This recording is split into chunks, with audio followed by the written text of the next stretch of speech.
જૂનાગઢના ભેંસાણ મામલતદાર કચેરી ખાતે કલેક્ટર અનિલ રાણાવસિયાના અધ્યક્ષસ્થાને લોક પ્રશ્નો અર્થ સરપંચ સંવાદનો કાર્યક્રમ રાખવામાં આવ્યો હતો।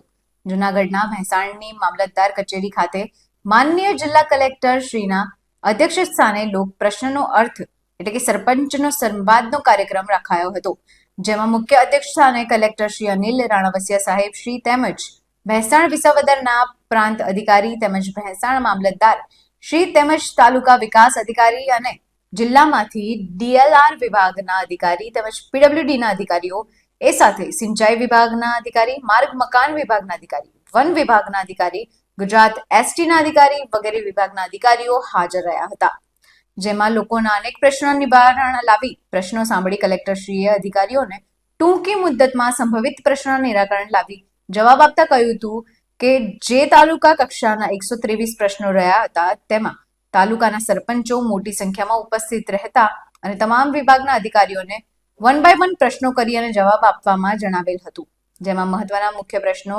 ગૌચર દબાણ, રોડ રસ્તા, પીજીવીસીએલના પ્રશ્નો, પાણી પુરવઠા વિભાગના પ્રશ્નો, સિંચાઈના પ્રશ્નો, એ સાથે એસટી વિભાગના પ્રશ્નો, વન વિભાગના પ્રશ્નો, જમીન માપણીના પ્રશ્નો, આંગણવાડી અંગે પણ પ્રશ્નો પૂછાયા હતા, જેવા કુલ મળીને સરપંચો દ્વારા કલેક્ટરશ્રીને તમામ મુદ્દા પર ચર્ચાઓ કરીને રોડ રસ્તા, ગૌચર દબાણ, મુખ્ય સ્ટેટના રોડ ઉપર પીજીવીસીએલના પોલ, મોટા ઝાડના રોડની સાઈડની વચ્ચોવચ્ચ આવતા હોય તો તેનો નિકાલ ડિપાર્ટમેન્ટ તત્કાલ કરે કાર્યવાહી તેવું પણ જણાવાયું હતું। આ તમામ પ્રશ્નોનું વહેલી તકે નિવારણ લાવે તેવું સરપંચો ઈચ્છી રહ્યા છે, તો આ ગામડામાંથી આવતા અરજદારોના પ્રશ્નો કલેક્ટરશ્રીને સંભળાવ્યા હતા। અમુક પ્રશ્નોના સ્થળ પર નિરાકરણ લાવવામાં આવ્યા હતા। આ કાર્યક્રમમાં અધિકારીગણ, તલાટી મંત્રીશ્રીઓ, ભેંસાણ તાલુકાના સરપંચશ્રીઓ મોટી સંખ્યામાં હાજર રહ્યા હતા। કલેક્ટર સાહેબને સાંભળ્યા અને તેમણે કહ્યું કે આ પ્રશ્નોનું વહેલી તકે નિરાકરણ લાવી અધિકારીઓએ કલેક્ટરને રિપોર્ટ કરવા જણાવ્યું છે। આજે મામલતદાર લોકનો પ્રશ્નો સાંભળવા કલેક્ટર સાહેબ કોઈથી આવેલા હતા। એ બાબતમાં મારો પ્રશ્ન હતો, ભેંસાણ તાલુકામાં ગૌચરની જમીનનું દબાણ બહુ ઝાઝા પ્રમાણમાં થયેલું છે। એ બાબતમાં આજે મેં કલેક્ટર સાહેબને રૂબરૂ મળીને રજૂઆત કરી છે અને સાહેબે અમને સાંભળ્યા પણ છે। એ બાબતમાં ભેંસાણ તાલુકામાં દબાણ થયેલું છે પણ કોઈ કાર્યવાહી કરવામાં નથી આવી। એ બાબતની આજે સાહેબને રજૂઆત કરી છે। એમાં ઝાઝા પ્રમાણમાં દબાણ એવું છે કે જેની પાસે કોઈ આધાર પુરાવા નથી, ગૌચરની જમીનના ઉપર દબાણ થયેલા છે। અને ભેંસાણ આવનારા સમયમાં આખા તાલુકાની અંદર આ આંદોલન કરવામાં આવશે, કેમ કે ભેંસાણ તાલુકામાં માલઢોરનું પ્રમાણ ઝાઝું છે પણ સામે ગૌચર નથી સાવ।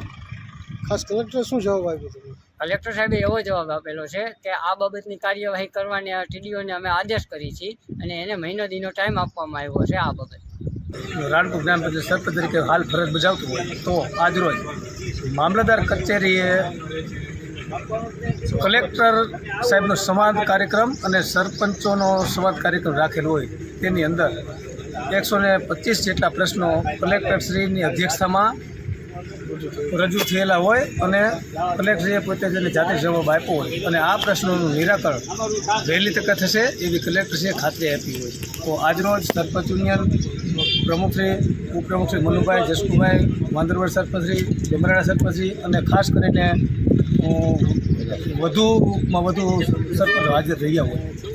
તો પ્રશ્નોની અંદર તો રોડ રસ્તા અને જે લાઇટના પ્રશ્નો હતા અને કે જે આપણે સ્ટેટ હાઈવે જૂનાગઢથી પરબ રોડ સુધી ચાલુ હોય તેમાં વીજ પોલ અને જે જૂના વૃક્ષો છે એને કટિંગ કરવા માટેની પણ રજૂઆત થઈ હોય। તો આ તકેથી કલેક્ટરશ્રીએ પોતાની અધ્યક્ષતાનામાં વહેલામાં વહેલી તકે આ કામ થઈ જશે એવી આજરોજ ખાતરી આપેલી હતી। ગ્રામ્ય વિસ્તારમાં શું પ્રશ્ન? ગ્રામ્ય વિસ્તારની અંદર તો જોડે તલાટી મંત્રીના પણ થોડા પ્રશ્નો હોય કે રોડ રસ્તાના પ્રશ્નો હોય, વીજ પ્રશ્નો હોય અને જે વોટર વર્કનું કનેક્શન હોય 24 કલાક જે ગામની બારોબાર હોય તેમાં વીજ કનેક્શન આપવું। અને બીજા પ્રશ્ન વાત કરીએ તો ગામડાની અંદર જે અપરિણિત માણસ હોય અને ગ્રામ પંચાયત સરપંચ અને પંચો દ્વારા તેનું રોજ કામ કરેલું હોય, તલાટી મંત્રી તેની અંદર સહી ન કરતા હોય એની પણ કલેક્ટરશ્રીએ તલાટીની રૂબરૂમાં ખાતરી આપી હોય અને હવેથી આ પ્રશ્ન ઉપસ્થિત નહીં થાય એની પણ આજ તકની ખાતરી આપો। હું મામલતદાર આઈઆર પારગી, ભેંસાણ તાલુકા, આજરોજ ભેંસાણ ખાતે માનનીય કલેક્ટર સાહેબના અધ્યક્ષસ્થાને ભેંસાણ તાલુકાના સરપંચશ્રીઓનો લોકસંવાદ કાર્યક્રમનું આયોજન કરવામાં આવેલ। આ કાર્યક્રમમાં તાલુકાના સરપંચશ્રીઓ, આગેવાનો, પદાધિકારીઓ વગેરે હાજર રહેલા અને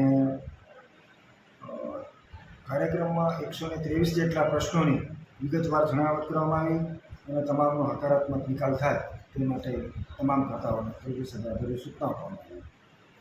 તો ખાસ કરીને કયા પ્રશ્નો રહ્યા હતા? રોડ રસ્તા ખાસ કરીને રોડ રસ્તાના રિપેરિંગના, પછી સિંચાઈને જે લગતા પ્રશ્નો, પીજીવીસીને લગતા પ્રશ્નો વગેરે પ્રશ્નોની ચર્ચા કરવામાં આવી. સાહેબે શું સૂચનાઓ આપી?